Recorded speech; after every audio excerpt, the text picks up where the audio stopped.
All right, difficult roundabout here. Let's see if they respect me. The truck does. Fantastic. That's what they should do. Hola amigos, ¿qué tal? Stuart here from Spain Speaks, and this is the Mesa Lite 2.0 e-bike from Mokwheel, and this has become my favorite way of getting around where I live here. So let's go for a ride today, and I'll explain why that is. So let's go. Now, first things first, safety is a priority, so that means helmet goes on. Riding on the roads here can be a little bit dangerous at times. You never know when you're going to come across an aggressive motorist or perhaps hit something and fall off your bike, so safety an absolute must. Now the other thing we need to do is start the e-bike, so let's press the button and turn it on. There we go. Hello. And what I also want to do here is reset the trip, so we'll do that here quickly, and then away we go. All right, now we're back to zero. So let's start this trip. Now before I begin, a shout out to the good people at Mokwheel for sending me this bicycle. And I have been impressed by the bicycle so far. I've been using it for about a month now, and it is a bike that has surprised me. And I'm going to be honest with you guys, I've been a bit reluctant to get on e-bikes up until now. I don't know what it was. I've always been a bit of a traditionalist when it comes to riding bicycles. I've seen a lot of people riding e-bikes in recent times, but as I said, me a bit reluctant, but now I don't think I'll go back to a normal bike. Not at all. Now I'll talk about the specs and characteristics of this bike a little bit later, but firstly I want to talk about the future of urban mobility here in Spain and other European countries, other cities around the world for that matter. And let's be honest, there is a huge push to get people onto sustainable forms of transport, and e-bikes are one of those sustainable forms of transport, as we know. The European Union has been throwing billions of euros at town halls, governments around Spain in recent times, over the last couple of years, ever since COVID, in order to improve infrastructure, to make infrastructure more friendly when it comes to bicycle riding. And here, as we can see with these bike lanes that I'm using currently, these have been around for a couple of years now, and as I said, funded by the European Union as all part of this sustainable movement plan.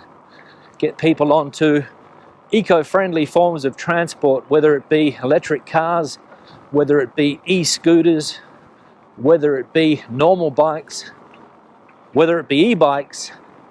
This is the push. Now, as I mentioned at the beginning of the video, you have to be careful when riding a bike here in Spain. In every city here in Spain, you have to be careful. Cities are not really bike friendly. They are becoming more bike friendly, but up until now, it has been an issue. The car is king. And anybody who has watched my travel videos, the videos where I go to cities and towns around Spain, you will notice that you don't see many bikes and you don't see many trees.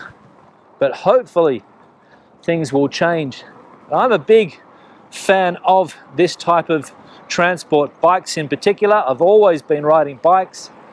First learned to ride a bike as a kid many years ago. I had a moped for a while, which was, I don't know what type of transport you would classify a moped as, but it was a pedal assist, but it also had an engine on it, a fuel engine, and I used to get around in my late teens, early 20s on a moped. No e-bikes back then. Now, always checking over the shoulder, making sure that there's no traffic coming. Now, technically I've got right of way, but this guy doesn't give a shit.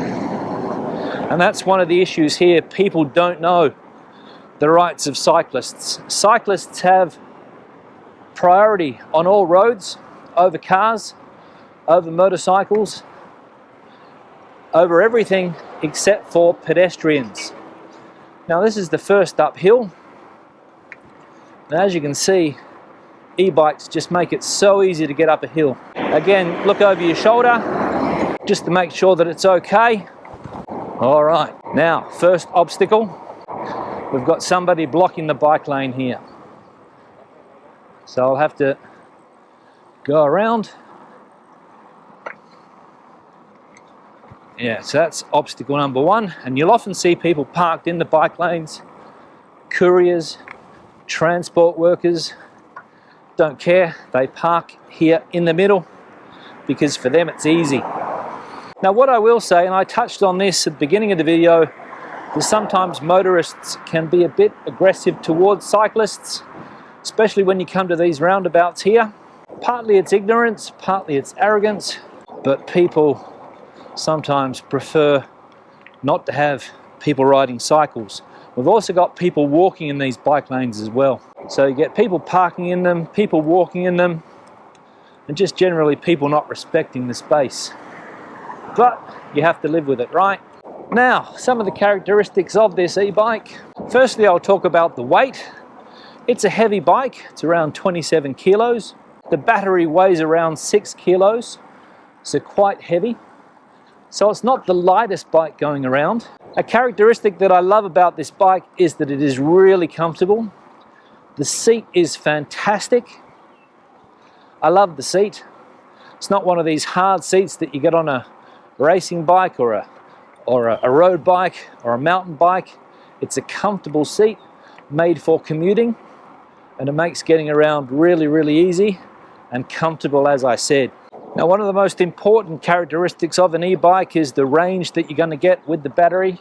How far will you be able to travel? And this Mesa Lite 2.0 with the battery, and as I said, I'll talk about the battery specs a little bit later, but you're getting around 50 to 60 kilometers on a single charge of this battery. They say between 40 and 60, but I reckon that if you didn't push it flat out, and what I mean by that is that if you don't have it in the top motor assist mode, which is number 5, you've got 0, no assist, 1, 2, 3, 4, 5. If you have it in 5, you'll probably churn through the battery a lot more. Now, I'll turn around, keep on the cycle track. You can go off-road on this bike. In fact, we'll do that a little bit later. We'll go off-road, but for now, I'll stick to the road. Now, another characteristic about this e-bike is that it's a Class 1 e-bike, which means that it is pedal assist, and it has a maximum speed of 25 kilometers an hour. And as you can see at the moment, I'm going around 24.6 kilometers an hour, an easy cycle. But what I will say is that if you push it, you can get over 25 kilometers an hour. Downhill especially, gets up to around 30, 32. And if you push hard on the pedals with motor speed number 5, you can get up to around 30 kilometers an hour as well. But you've got to be careful because there are limits when it comes to speed on bicycles. And I think the maximum is around 25, 30 kilometers an hour in a cycle lane like this one here. All right, let's go around here, check there's no one coming. You can see the engine kicking in as I pedal, that pedal assist. And that's absolutely fantastic. And I love cycling, but every year it gets harder and harder on the normal bike, especially when it comes to getting up hills. It's great to stay fit, to try and keep the weight off, but of course it does become more and more of an effort as the years go by. Now, I'm going to go into this park over here, and I'll talk about some of the specs of this bike. All right, so we'll talk about some of the specs of this bike, the Mesa Lite 2.0 from Mokwheel. And as you can see, the color that I have here is green, a color that I like, can't complain. When it comes to the wheels, we're talking about a 27.5 inch wheel, mainly for road use, but you can go off-road as well, which is an absolute pro. Obviously, if it's a bumpy track, I wouldn't recommend it because there's no suspension on this bike. So if it's a flat track like the one that we have here with a few pebbles, a few stones, no worries. But I wouldn't take it onto anything too difficult because, as I said, there's no suspension. Another thing that I love about the bike are these mud guards here. They come with the bike. Also this back rack here. so you can put some more weight on the bike. Now, putting the bike together was really easy. Just take it out of the box and put a few things together. It's around 80% done already, so you only need to put on the pedals, for example. You need to put on the front wheel. You also need to attach the handlebars, but it's all fairly easy, and the instruction guide is fairly clear also. This here is the battery, and we're talking about a 36 volt, 14.7 amp battery. And as I said before, you get between 40 to 60 kilometers in range with this battery. Now, the battery can be charged on bike, or you can remove the battery and take it inside the charge. And it takes around 5 or 6 hours to charge from zero. The brakes are mechanical brakes. I would have preferred hydraulic brakes, but unfortunately they don't come with this bike, so mechanical brakes, but they do the job. They stop you fairly well, so no complaints about that. Gears, we're talking Shimano, and you've got 7 speeds. The lights are good. You've got a front LED light here, you've got a back LED light here, and you've also got 2 LED lights here on the frame. So people spotting you during the day or at night, not a problem with the light setup. And the motor, which is down here, is 250 watts. So those are some of the specs. Now let's get back on the bike. Now I want to stress the importance of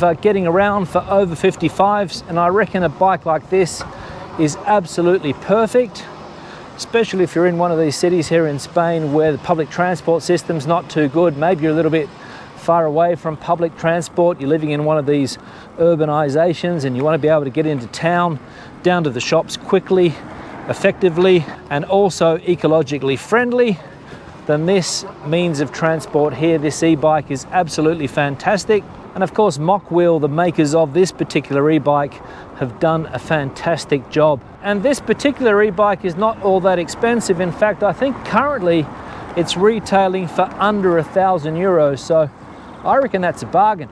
All right, difficult roundabout here. Let's see if they respect me. The truck does. Fantastic, that's what they should do. Stop whenever you see somebody on a bicycle or a scooter or whatever. All right, now we've got a straight here, so I'm just going to test the speed. Now, I'm in 7 speed on the gears, and I'm up to 36, 37 kilometers an hour, which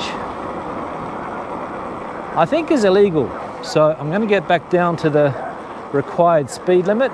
But as I said, this is a class 1 e-bike, and the maximum speed should be around 25 k's an hour to meet those European Union standards and also Spanish standards. And Mokwheel have taken care of all that for you. Buy it online, get it delivered to your house, set it up, and away you go. You don't have to worry about getting licenses or anything like that. All right, onto the road again. Now, you've noticed that it's been fairly flat so far. I haven't really had a testing hill. There are some hills here that are a little bit steep, difficult to get up on a normal bike, but with this bike here, no problems at all. Now, we're coming up to a busy roundabout, so we have to be careful here, always looking around, make sure no one's coming behind, because that's when the issues occur. Keep on the cycle lane. And another thing you probably noticed is that we haven't seen a lot of other cyclists. That's in part due to the time of the day that it is. It's around 1 p.m. People are at work, people are at school, and also in part because people just don't ride bikes to get around. So we've got to break that trend here in Spain. And really there's no excuse. I hear a lot of people complaining about riding bikes. They say, oh no, Spain, it's too hot. You get too sweaty. You can't go to work on a bike in Spain because you arrive hot and sweaty, nowhere to shower, uncomfortable. But here, on this bike, or on any e-bike for that matter, you're hardly putting in any effort. So the excuse that you sweat, you get hot, all of that rubbish, not relevant with an e-bike. And it's just so simple to ride, so simple to get around. Great. Now I'm going to tell you a little bit about where I live. I live on the outskirts of Madrid, around 15 kilometers from the center of Madrid, in a place called Rivas-Pacia, Madrid. I've got another bike coming up behind me here, so I'll just let him go by. Traditional cyclist there, no motor assist. So where I live here on the outskirts of Madrid, It's around 100,000 people, the population of this town. It's really grown in recent years, over the last 10 years or so. This is a place that has grown a lot. A lot of people complain about the traffic now. It's not easy to get around. But when you're on a bike and you've got the quick acceleration that you get on a bike like this, I can't understand why more people are not riding e-bikes. And the cycle lanes that I'm using, which have been around for a couple of years, as I mentioned, they are really underused. And it's a shame. Now the LED screen that we have here, fantastic, easy to read. Got your speed, bang in the middle, currently at 23.6, 24. You've got your light there telling us that the light's on. Got your battery over there to the left, telling us how much of the battery we've got left. We've also got here the amount of kilometers that we have traveled on this trip, 10.6 currently. We've got the time that we've been on the road as well, around 45 minutes. And we've also got the speed here of the motor, currently at number 5. And I like to keep it in speed number 5, but that's a personal choice, of course. Now we've got a hill here, and we'll see what speed we can get up this hill. Let's have a look. Yeah, okay, so 26, cruising up the hill, no worries at all. And we'll go down here now. So I'm really happy with this new e-bike, a great way to get around. Most type of surfaces are okay. You don't have to stick to the asphalt if you don't want to. You can go off-road. But again, I wouldn't recommend going off-road on anything more than what I'm currently on here. And is this the form of transport of the future? I've got no idea, but I reckon that e-bikes are only going to get better. They're only going to get more sophisticated. They're only going to get more comfortable. The motors are going to get better. The battery life is going to get better. So going forward, I reckon e-bikes, there's going to be a revolution if there hasn't been one already. Now, time to go uphill. Let's see how easy we get up. We'll change the gears down a little bit because you don't want to be going up in the top gear, 7, down to 2, and up the hill here, very steep, 17, 16, 15, made it. And we've got this one here as well, which you can get an idea of what we're dealing with. For this one, I'll push up to 5, and let's get up the hill here. Past the local sports centre. Check here for the traffic. She's letting me go through, which is nice of her. And we continue getting up the hill. And if I were doing this on a normal bike, I'd be out of breath. But on this bike, that is not the case. So easy. All right, another giveaway. Let's push on and get up these 3 hills that we've got here. Cruising up the hill. Put a bit more effort into the legs. This one here as well. Let's get up here. Bit more pedaling required, but still 24 k's an hour, 23. And the final hill here, 28, 27, 26, 25, 24. We hit the top. Again, just so easy. So, my final thoughts on this e-bike, the Mokwheel Mesa Lite 2.0 after a month of using it. Well, overall it's a solid, easy to ride, comfortable e-bike that's perfect for people looking for a sustainable way to get around town quickly. The pedal-assisted motor makes getting up any hill a breeze, and on a windy day you move along with no effort at all. For people like me that want to ride bikes but don't want to struggle up hills, this is the perfect option. Does this bike have its cons? Absolutely. It's a little bit too heavy for my liking. I would have preferred hydraulic brakes, as I mentioned during the video, but apart from that, I reckon this is a fantastic e-bike for the price, especially when it comes to riding around cities or places like this one here where I live on the outskirts of Madrid. You can take it off-road, as I mentioned, but of course you don't want to go on a surface that is too rough. But in general, and this being my first experience on an e-bike, I reckon this Mokwheel Mesa Lite 2.0 is a really, really good option. Now, if you're interested in getting your hands on one of these Mokwheel e-bikes, there is a link in the description below the video video with the discount code also. So if you click that link, go to the Mokwheel website, put in that discount code, you'll get 50 euros off the price of your bike. So click that link below and take advantage of the discount. Now on that note, I'm going to wrap the video up. Questions and comments, please leave them in the section below. If you have anything to add to the conversation today, please, the comment section is the place for you. If you're in the market for an e-bike, whether it's your first one or a new one, then I definitely recommend this particular model. So as I said, take advantage of that discount code in the description below. Also, click that link. Give the video a thumbs up if you liked it, thumbs down if you didn't. I'll see you in the next one. Hasta luego, and happy riding.